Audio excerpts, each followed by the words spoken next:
के दिन प्रदोष काल में, प्रदोष के दिन प्रदोष काल में किसी शिवालय में जाएं, शंकर के मंदिर में जाएं, एक ही दिए के अंदर एक फूल बाती, कैसी बाती है? फूल बाती, और उसी दिए के अंदर एक लंबी बाती, दो बाती। कौन सी बाती हैं? जम के बोलो जरा। एक फूल बाती, एक लंबी बाती, दो बाती। एक ही दिए के अंदर फूल बाती, लंबी बाती दोनों रख लें। थोड़ा सा घृत की बातियां, तेल की बाती नहीं, घी की बाती रखें, और दोनों बातियां उसमें रखकर 3 बेलपत्र भगवान शंकर के मंदिर में लेकर जाएं। दिए को भी प्रज्वलित नहीं करना है।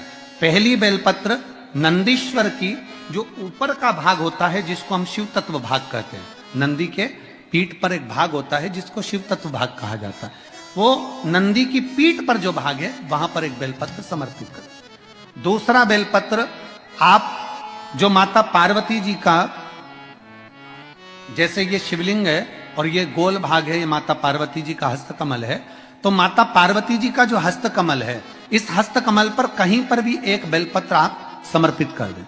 और तीसरे नंबर की जो बेलपत्र है वह भगवान शंकर पर समर्पित कर दें। जो दिया आप लेकर गए हो मंदिर में, उसी दिए को नंदी और महादेव इन दोनों को दर्शन कराते हुए अगर मंदिर के अंदर लगाने दें दिया तो ठीक है, ना लगाने दें तो दीप को बीच में बस स्पर्श कराकर भले बाहर जाकर लगा दो, पर प्रयास करो वो दीप, वैसे तो बीच में नंदी और शिव के मध्य में वो दिया स्पर्श होना चाहिए।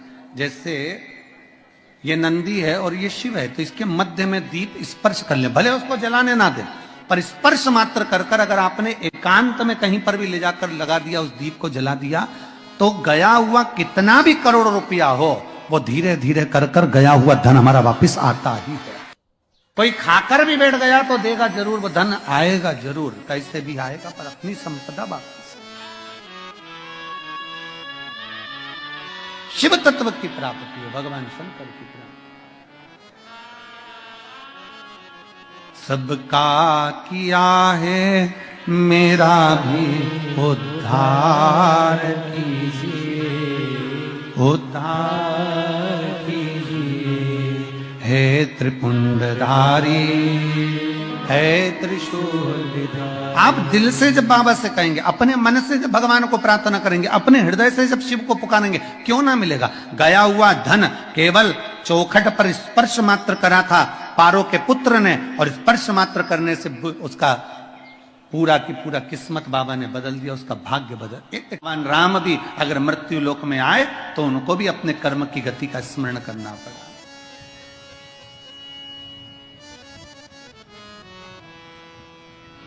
शास्त्र कहता है भगवान से नहीं डरना, मत डरो। वेद पुराण से नहीं डरना, मत डरो। धर्म और शास्त्रों से नहीं डरना, मत डरो। गुरुओं से नहीं डरना, मत डरो। संत साधु महात्मा जोगी से नहीं डरना, मत डरो। तपस्वियों से नहीं डरना, मत डरो। परशु महापुराण की कथा कहती है कि अपने कर्म से जरूर डरना, क्योंकि कर्म का भोग तो परमात्मा को भी भोगना पड़ता है। कर्म का भोग तो परमात्मा को भी भोगना पड़ता है। भगवान राम ने छुपकर बाली के पांव में बाण मारा था, छुपकर बाण दिया था, तो भगवान कृष्ण अवतार में वही बाण भगवान को भी छुपकर लगा है। कर्म का भोग। एक चिड़िया को कैद में रखा तो माता जानकी को भी कैद में रहना पड़ा था।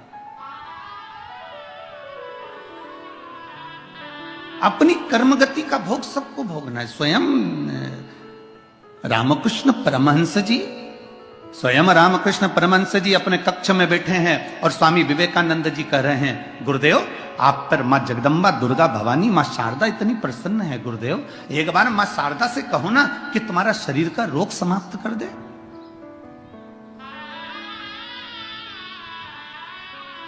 गुरुदेव मां जगतजननी शारदा भवानी तो आपसे बात करने आती है। स्वामी विवेकानंद जब बार बार रामकृष्ण परमहंस जी से कहते हैं कि आप मां से कहिए कि आपके शरीर का रोग समाप्त कर दे, रामकृष्ण परमहंस जी कहते हैं कि मैं बोलूंगा, मां से बोलूंगा। एक दिन रामकृष्ण परमहंस जी से स्वामी विवेकानंद ने कहा, आज आपको मां से कहना पड़ेगा कि मेरे शरीर का रोग समाप्त करो।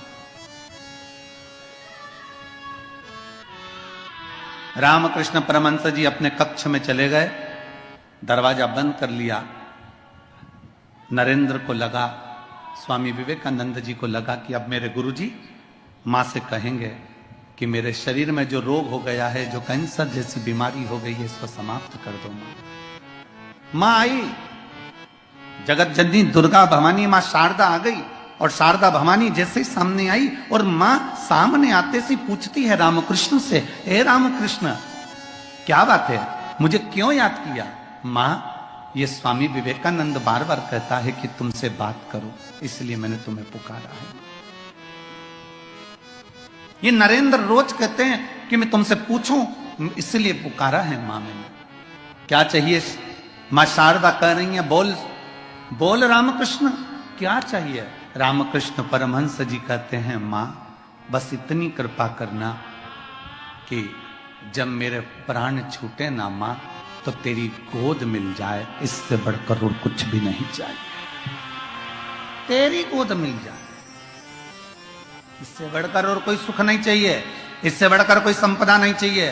पर मां शारदा भवानी, मां दुर्गा भवानी ने कहा, मां शारदा ने कहा, नरेंद्र ने तो तुमको कहा था, स्वामी विवेकानंद ने तो तुमसे कहा था कि तुम्हें जो रोग हो गया है, जो बीमारी हो गई है, वो बीमारी समाप्त करने का मांगना। पर रामकृष्ण परमहंस तुमने वो मांगा नहीं। रामकृष्ण परमहंस जी कहते हैं, मां मैं जानता हूं, अगर आज मैंने तुमसे रोग समाप्ति मांग भी ली ना मां, और तुम मुझे ठीक भी कर देगी ना मां, पर अगला जन्म मुझे फिर लेना पड़ेगा और अपने कर्म का भोग फिर भोगना पड़ेगा, इसलिए एक बार भोग कर चले जाऊंगा।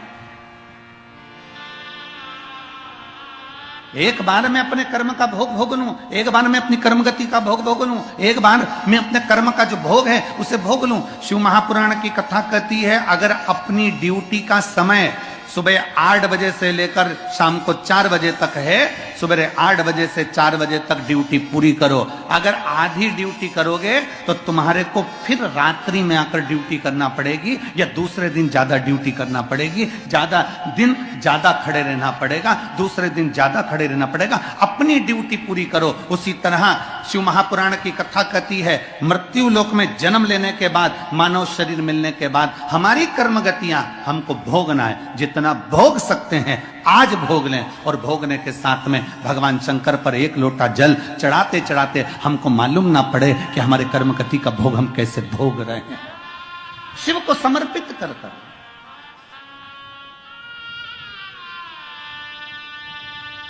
शिव को देते हुए। कितना दुख है संसार में, कौन सुखी संसार में?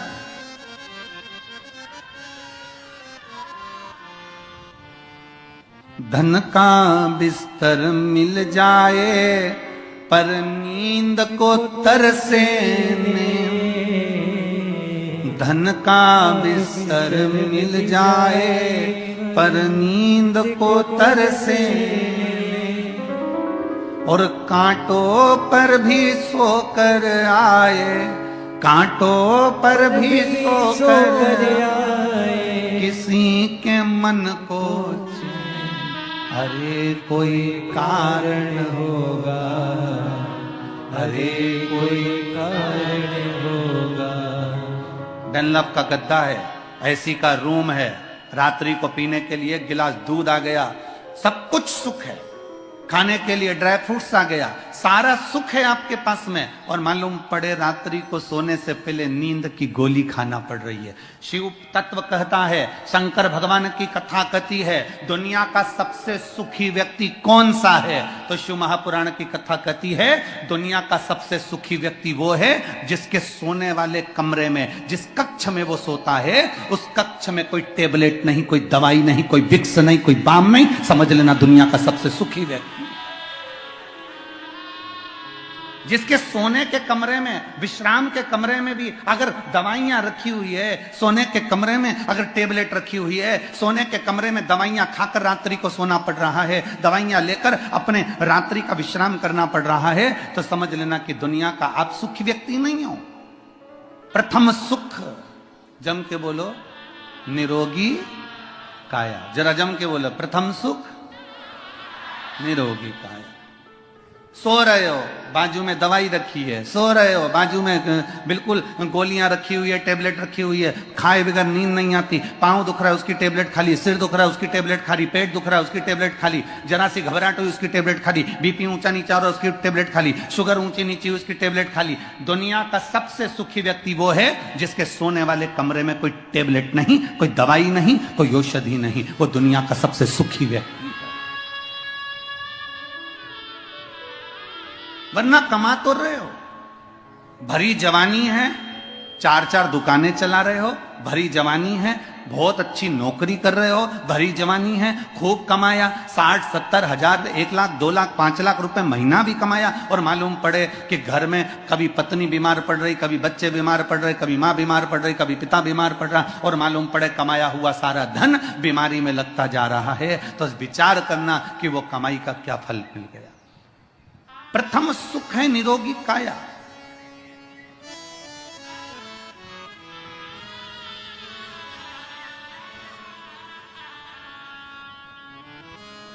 भगवान की भक्ति में लो, खूब मेहनत करो।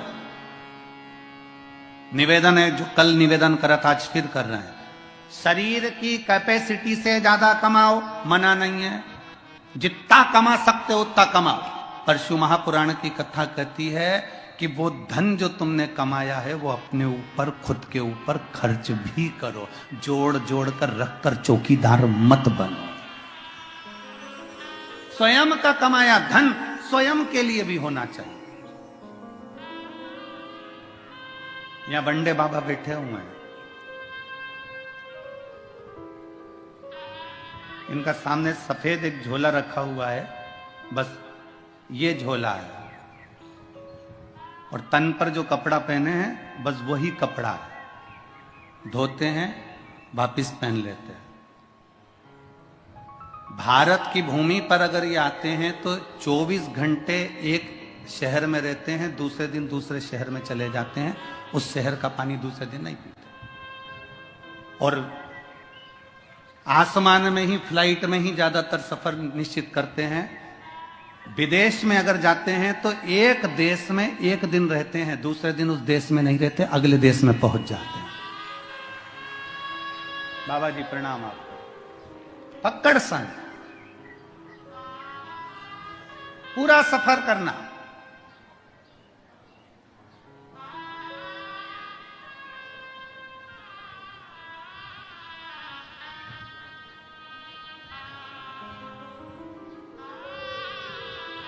अपनी शिव भक्ति में, अपनी मस्ती में, अपनी अलमस्ती में जीवन जिए, अपनी अलमस्ती, अपने स्वयं के ऊपर हम खर्च नहीं कर रहे। बेटा तुम्हारा एप्पल का फोन रख रहा है, बेटा तुम्हारा खूब अच्छा लैपटॉप चला रहा है, और आप वही कीपैड लेकर 24 घंटे अपनी भक्ति में, अरे भाई मेरे को दुकान से फुर्सत नहीं, अरे भाई मेरे को इससे फुर्सत नहीं, अरे भाई मेरे को उससे फुर्सत नहीं। अलमस्त जिंदगी जियो। जितना कमाया अपने ऊपर कितना खर्च करा तुमने, मत तो किसी को नहीं देना, पर अपने ऊपर तो खर्च करो। सुख की 2 रोटी हम नहीं पा रहे। एक सेठ जी की दुकान पर एक भिखारी भीख मांगने के लिए आया, भिक्षाम दे। सेठ जी ने उसको भिक्षा दे दी, वो सामने बैठ गया, भिखारी सेठ जी की दुकान के ठीक सामने, और उसने अपने पोटले में से खाने का सामान निकाला और खाना प्रारंभ करा। खाना प्रारंभ करा, पोटले में से भोजन निकाला, खाना प्रारंभ करा। सेठ जी, नौकर बोला, सेठ जी मैं जाऊं, मेरे को भोजन का टाइम हो गया, 1:30 बज गई, 2 बज गई, मुझे खाना खाना, भोजन करना, जा। नौकर चले गए। भिखारी सामने बैठकर भोजन कर रहा है, नौकर छुट्टी लेकर अपने घर चले गया, भोजन कर रहा है, और सेठ जी कमाने के चक्कर में टिफिन पत्नी ने रख